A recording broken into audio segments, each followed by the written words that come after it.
2023 edition. And no, not about the real world and making adult decisions and things like that. Today's conversation is card shop life, the concept of opening a business in 2023, the education system in 2023 in the United States, and or lack thereof. So today's real conversation, notice I'm going to write in red, is not life. It's going to be good old-fashioned. Ready? See that card? Here it comes. Off the clip. Shop. And pretty much your life. That's going to be a lot of you.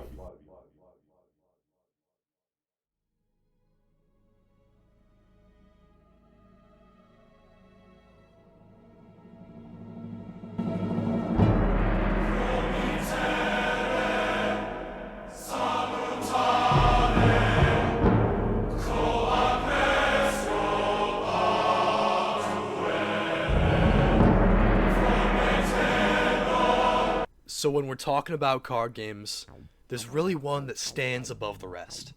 It's the first one, it's the most popular one, it's Magic the Gathering. I mean, to say this game had a stranglehold on the industry is an understatement. You walk into any tabletop game store today, and there's an 80% chance it's gonna be there. Magic the Gathering, the strategic card game where two players duel against each other by using their cards to cast spells and summon creatures. The game was first designed by Richard Garfield back in 1993. He was 30 with a PhD in mathematics at the time. With its increasing popularity, the game has ballooned, mutated into something he could never have predicted. Not to mention the countless games created inspired by Magic. You teach me and I'll teach you. Pokemon. Gotta catch 'em all. Gotta catch 'em all. Pokemon. So you would think that with the meteoric success of card games, owning a local game store would be easy. The truth, though, is far from that. I talked to Ryan, an owner of a local game store, to get more information. Do I recommend it? Not really. Okay. The thing is that it's not just playing games all. It's there's a lot of financial risk in it. Right. There's the challenge of competing with like an online market, which makes it very difficult. Right. If you want to have a physical store, not just an online store, and also physical aside next to it, and that's really our focus here is our physical store and the people who come here. How important do you think it is, like, to the local area that they have a place like this, like a third place where people can come and kind of like do their hobbies and stuff? I think it's pretty important. I see us as an important part of the community, and we have a community of like the people who come here, but like we're also part of the bigger community of the Loop and the St. Louis and University City area. The thing you gotta understand about local game stores and Magic and all this stuff is that it kind of falls under a chain of command. At the bottom of the ladder, right, it's the front lines, it's the local game stores, This is Ryan at the WizWag, this is Game Night, this is Fantasy Shop, this is any kind of, mom and pop little board game place. And most of them are selling Magic as their primary product. Not all of them, but most of them. And they're usually doing like Magic events on the weekends and stuff, and it's bringing in a continuous source of income. Okay, but they're at the whim of Wizards of the Coast, the company that makes Magic. And Wizards of the Coast was bought by Hasbro in 1999, right? So Wizards is at the whim of Hasbro.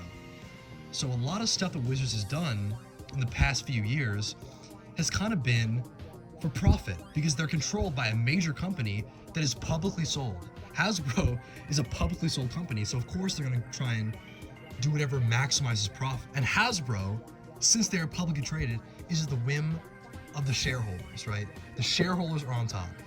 Hasbro is always going to try to do what makes them more money because they always want that graph to be going up each year. So the consequence of this move is that a lot of Magic players have kind of seen that Magic is switching from a game focused on being a good game and being fun to play into being more focused on profit. It is nerve-wracking to have a company, a big company that doesn't really care about us. I mean, they do, but they care about stores like us, but they don't care about us specifically, and their decisions having an effect on on how well we do as a business. And You know, it's like, well, are they going to one day take, you know, something too far one way or another, or decide they're going to, you know, downsize Magic or something like that, and that would make me have to, you know, rethink part of our business, because, you know, we do other games, but 4 days, three days a week, our event space is for Magic events. Right. And then when a new set comes out, we've got a whole weekend of events for that, and that's all very important to our business. And yeah, I don't know that something else would just be able to replace that.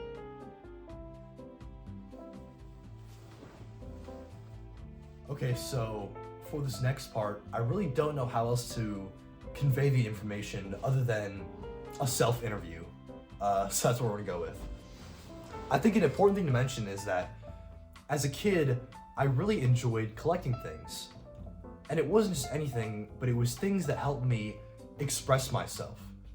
For example, I liked Pokemon.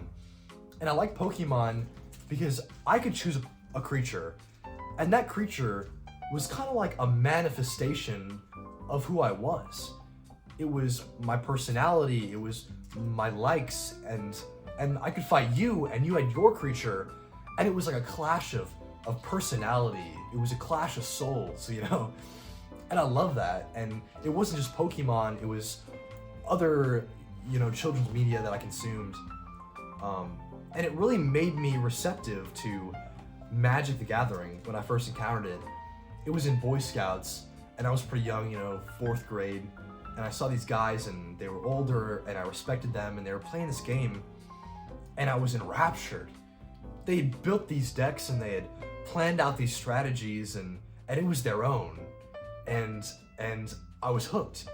From that moment on, I loved Magic, and it set me down a path of socializing and meeting new people, and I went to local game stores, and I joined this community, and I felt at home.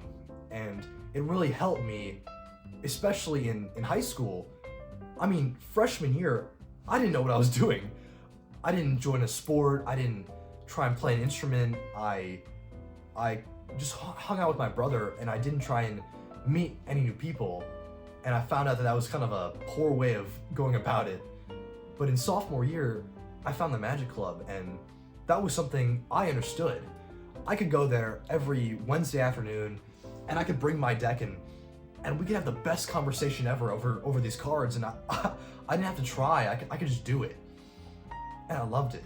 And I met so many of my friends and people who I owe so much to, and it wouldn't have been possible without Magic. And I mean, I still remember the first, like the real Magic deck I bought. I saw this stupid video from this guy online called Saffron Olive, and it was the worst deck, you know, it was so cheap, but it kind of worked, and I went home that day after school, and I asked my mom for a credit card, and I bought it, and I mean, I still have it, you know, and this deck isn't just like something I use, like a tool, it was me, you know, this 60 cards, I chose this, and I strategized, and I made modifications to it, and it's the thing that I use to talk to people, you know, and I felt such a connection with it. And you might be listening to this and you might think it's kind of lame, you know, and it kind of is, but it's a lame that I love and I owe so much to, and I'm really lucky that I'm in St. Louis, because St. Louis has so many local game stores, you know, that I can use this with. I mean, there's the WizWag, there's Game Night, there's 2 fantasy shops, there's Bodax, there's Fortuna, Mini Mart. I mean, we're really spoiled for good local game stores. I mean, there's a game store on every street, feels like. And with each game store is a different community. And with each one, you know, they had different feels, but each one I could walk into and immediately speak their language. I knew what was going on every time. And a lot of this might sound really lame, because it is, right? But it's a kind of lame that I love, and I think it's really fun. And really recently, I've been yearning for a place where, you know, I don't have to try to make connections. I can just go there and they know me, and and they know what deck I play and how I play it, and for me that's been the game store. And I owe so much to, you know, Magic, but also the people that brought me to it, and the people who are, you know, playing it with me, and it really has changed my life for the better, you know. Yeah. In what ways has Magic impacted your life? Well, first, it's been a lot on my bank account. Right.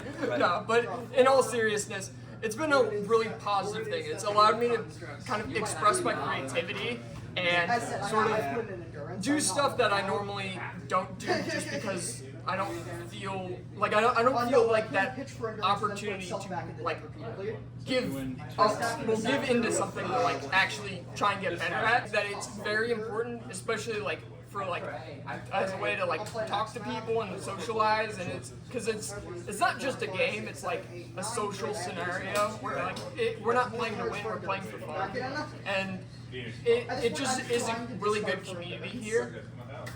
Or what's the community like in St. Louis particularly? Oh, the community is so good. I've yet to meet somebody from St. Louis that is a unbearable person to be around. Like everybody is super nice and super accepting.